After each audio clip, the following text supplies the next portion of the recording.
Hey YouTubers, we are here today to talk about the Dark Ascension complete spoilers. So, let's begin. We're going to start with white, if you couldn't tell by the title of the video. So, white, the first card is Archangel's Light. You gain 2 life for each card in your graveyard. Then shuffle your graveyard into your library. It's good. It's a Elixir of Immortality on steroids. But, I don't know if it'll see serious play. I mean, its mana cost is 8.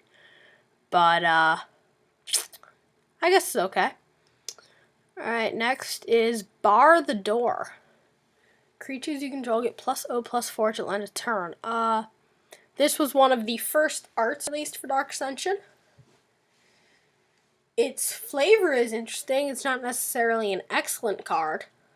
Mana cost is a little high. Maybe if it was 1 less, it'd get a little play, but I don't see this one going far anywhere. Next is Break of Day. I actually have this one in the Dark Ascension sealed pool, and honestly, I felt that it was a waste of a card. Not only was it a waste of a card to make, it was a waste of a card to play and keep in your hand, because sure, they get +1/+1 till end of turn, but the Fateful Hour doesn't really help much, especially if you're, attacking. So, I don't know about that card.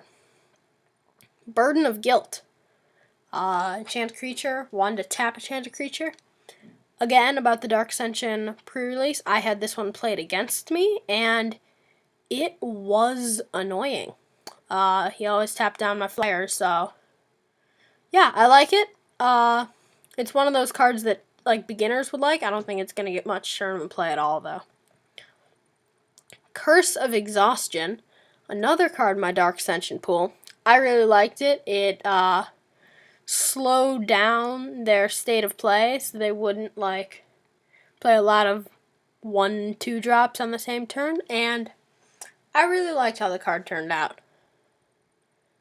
Elgod Inquisitor, I don't know if I'm pronouncing that right, but it is a Mausoleum Guard with lifelink for only 1 spirit creature. So, the upside is that it has lifelink. The downside, it's only 1 spirit. I think I still prefer Mausoleum Guard over it, but again, it's a great card to have in your Seal Limited. And yeah. Next is Faith's Shield. I really like this card.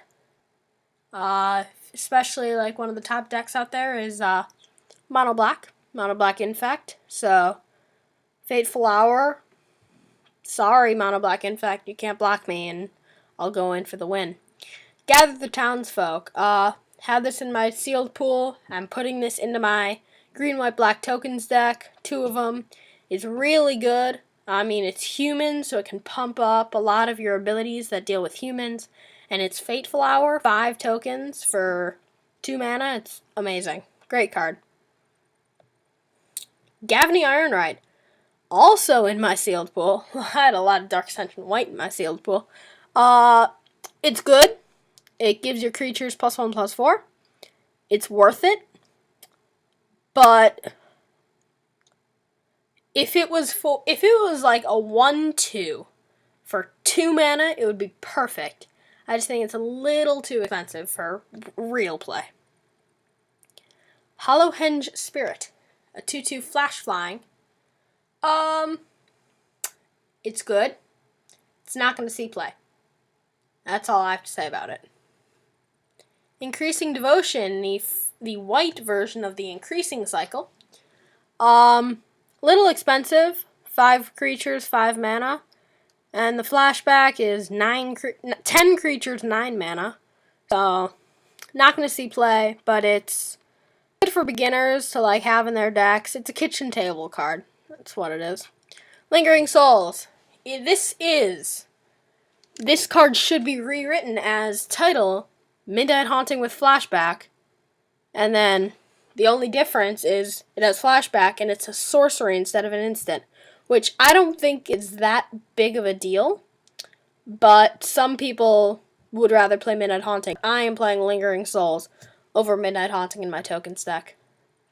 And the first double-faced card, Loyal Cathar, turns into Unhallowed Cathar. So Loyal Cathar is a 2/2 Vigilance for 2 planes. Now that might be a little hard to cast, but when it dies, it becomes this.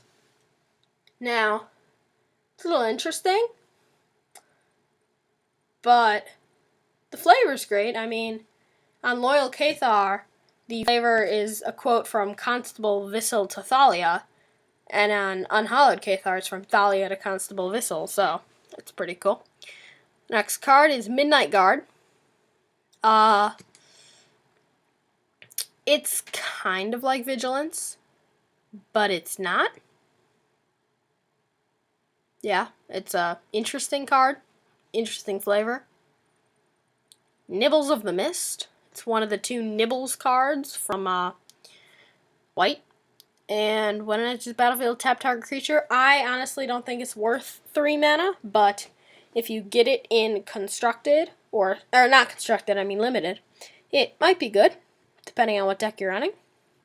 Nibbles of the Urn. This is the good Nibbles. I had this one in my sealed pool. Whenever it taps, tap target creature, so tap down your opposing flyers, so this will always hit. And yeah, I like it. It's good value. Ray of Revelation. What I think about this card is that they just needed something to put in that off-colored flashback ally color thing. So it's not particularly good, but it's useful. Requiem Angel. One thing about this card, when I played it against it in the pre-release that I didn't realize, is that it's good. Like, let's say you're running an Angel deck. This thing is good. Let's say you're running a human deck. This thing is good. Whenever it's kind of undying-ish, but it doesn't come back. It comes back as a spirit with flying, so it's interesting. Sanctuary Cat, vanilla creature, a 1/2 for 1. I know some people that want these. I don't know why. It's okay, I guess. It's a opposite Elite Vanguard. Almost to the end here. Seance. It's kind of a confusing card. I mean, basically, if something's in your graveyard, you have an extra turn with it. But, like, if you do a creature, it doesn't have haste. So, it's kind of useless. Anyway, moving on. Silverclaw Griffin, an excellent card. 3/2 flying first strike. 5 might be a little expensive, but I think it'll see some play, but not much. Skillful Lunge.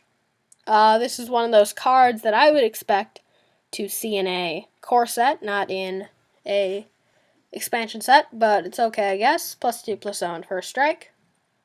Sudden Disappearance. So it's a Day of Judgment for everything that someone controls, but then they all come back, so they have a lot of enters the battlefield abilities. That's not really good. Thalia, Garden of Thraben. It's an excellent card. First strike, non-creature spells cost 1 more to cast. It's really good, it's really cool, and I think it'll see a lot of play, especially in maybe Control? I'll say. Thraben Doomsayer, excellent card, definitely going into my tokens deck. It's a token maker. It has Fateful Hour, so as long as you have 5 or less life, it's a double Honor the Pure for everything. So it's an excellent card. That's going into my deck. Thraben Heretic. Exile target creature card from a graveyard. It's very good for those types of decks